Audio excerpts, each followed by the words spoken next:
Romans chapter 2. You therefore have no excuse, you who pass judgment on someone else. For at whatever point you judge another, you are condemning yourself, because you who pass judgment do the same things. Now we know that God's judgment against those who do such things is based on truth. So when you, a mere human being, pass judgment on them and yet do the same things, do you think you will escape God's judgment? Or do you show contempt for the riches of his kindness, forbearance, and patience, not realizing that God's kindness is intended to lead you to repentance? But because of your stubbornness and your unrepentant heart, you are storing up wrath against yourself for the day of God's wrath, when his righteous judgment will be revealed. God will repay each person according to what they have done. To those who by persistence in doing good seek glory, honor, and immortality, he will give eternal life. But for those who are self-seeking and who reject the truth and follow evil, there will be wrath and anger. There will be trouble and distress for every human being who does evil, first for the Jew, then for the Gentile. But glory, honor, and peace for everyone who does good, first to the Jew, then for the Gentile. For God does not show favoritism. All who sin apart from the law will also perish apart from the law, and all who sin under the law will be judged by the law. For it is not those who hear the law who are righteous in God's sight, but it is those who obey the law who will be declared righteous. Indeed, when Gentiles who do not have the law do by nature things required by the law, they are a law for themselves, even though they do not have the law.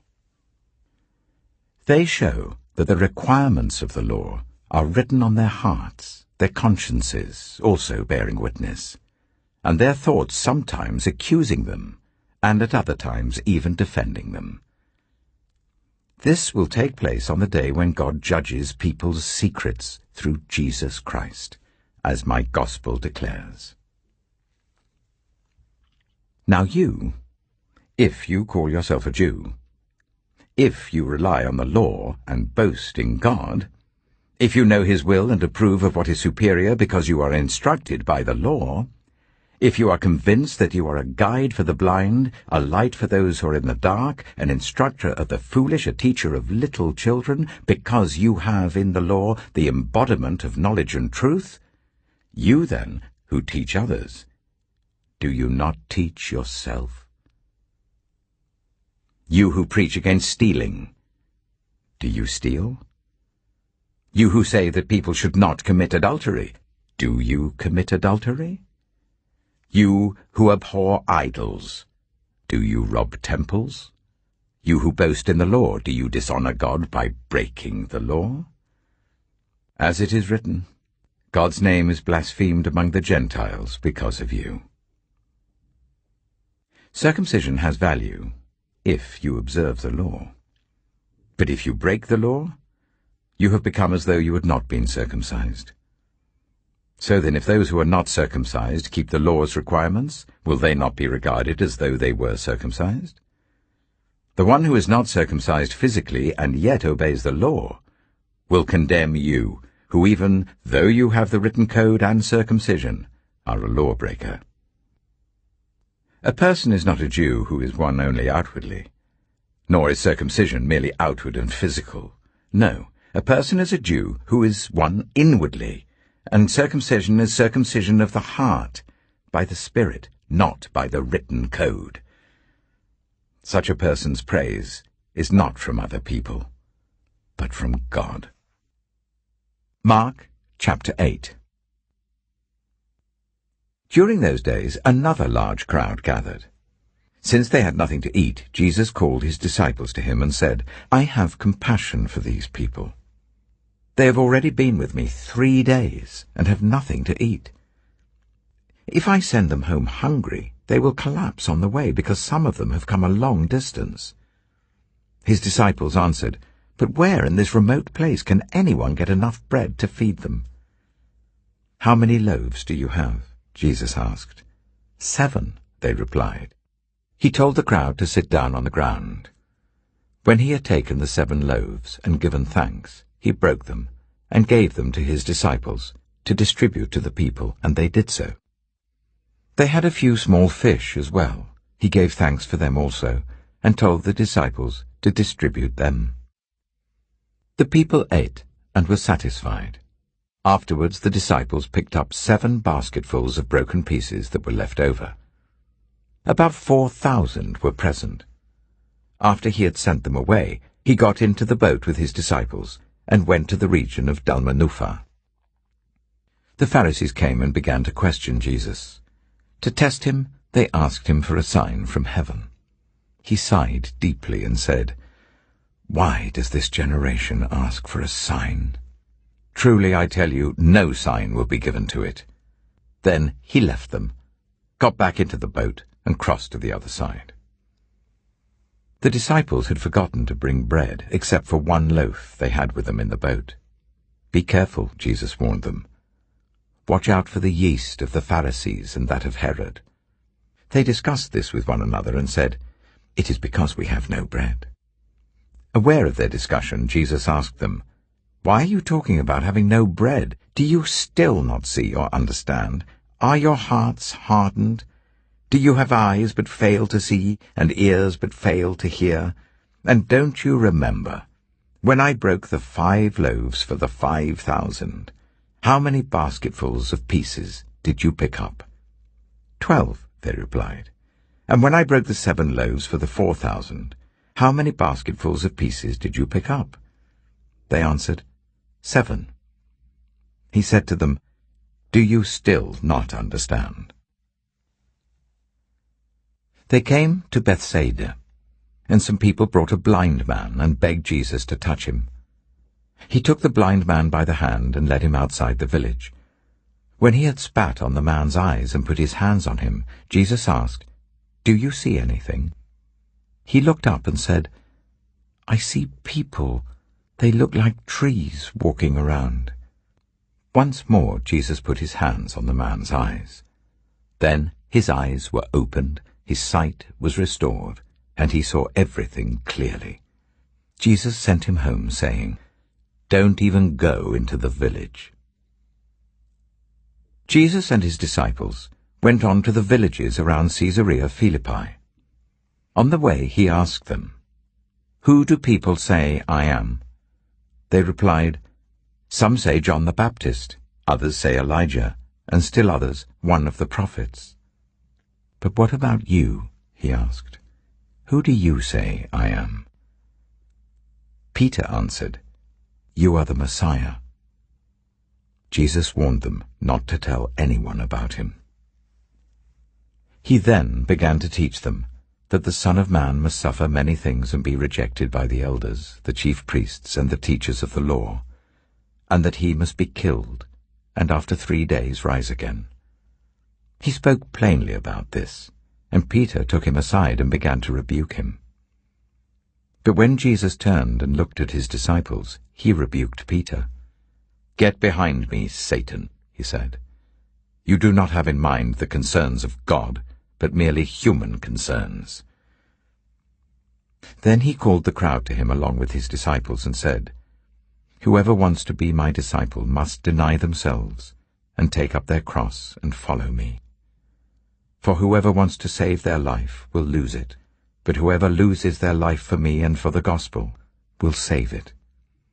What good is it for someone to gain the whole world, yet forfeit their soul? Or what can anyone give in exchange for their soul? If anyone is ashamed of me and my words in this adulterous and sinful generation, the Son of Man will be ashamed of them when he comes in his Father's glory with the holy angels." Hosea chapter 4. Hear the word of the Lord, you Israelites, because the Lord has a charge to bring against you who live in the land.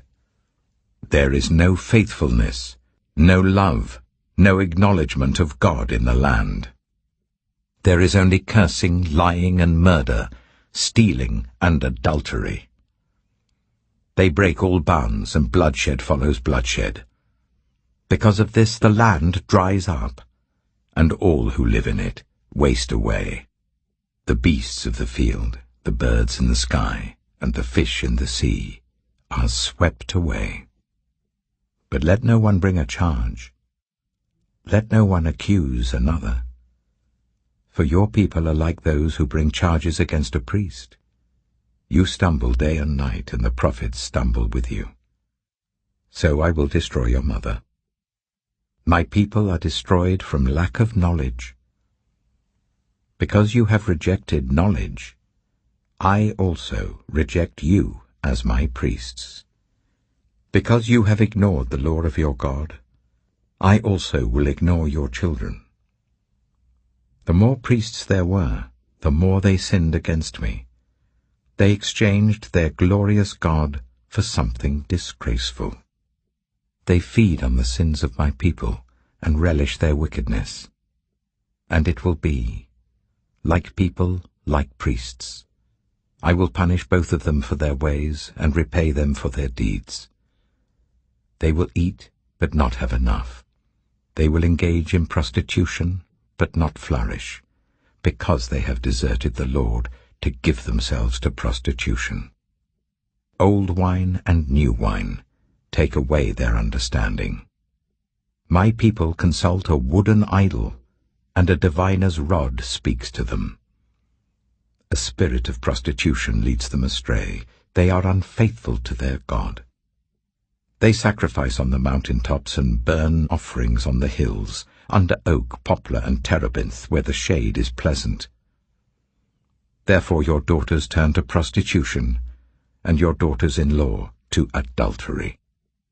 I will not punish your daughters when they turn to prostitution, nor your daughters-in-law when they commit adultery, because the men themselves consort with harlots and sacrifice with shrine prostitutes.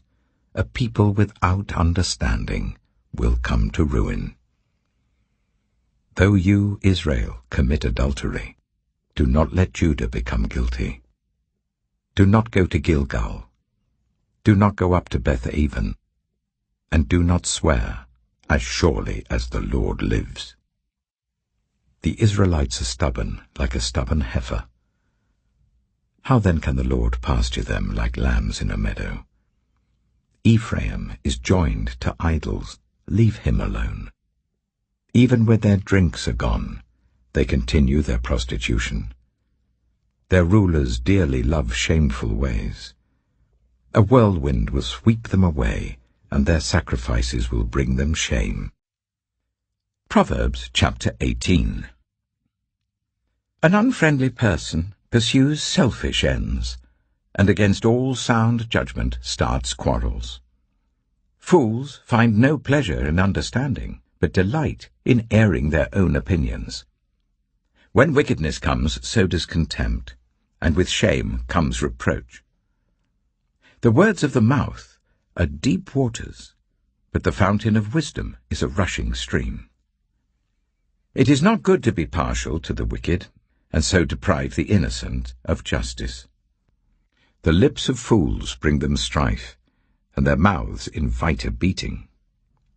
The mouths of fools are their undoing, and their lips are a snare to their very lives. The words of a gossip are like choice morsels. They go down to the inmost parts. One who is slack in his work is brother to one who destroys. The name of the Lord is a fortified tower. The righteous run to it and are safe. The wealth of the rich is their fortified city. They imagine it a wall too high to scale. Before a downfall, the heart is haughty, but humility comes before honor. To answer before listening, that is folly and shame. The human spirit can endure in times of illness, but a crushed spirit who can bear? The heart of the discerning acquires knowledge, for the ears of the wise seek it out. A gift opens the way and ushers the giver into the presence of the great. In a lawsuit, the first to speak seems right, until someone comes forward and cross-examines. Casting the lot settles disputes and keeps strong opponents apart. A brother wronged is more unyielding than a fortified city. Disputes are like the barred gates of a citadel.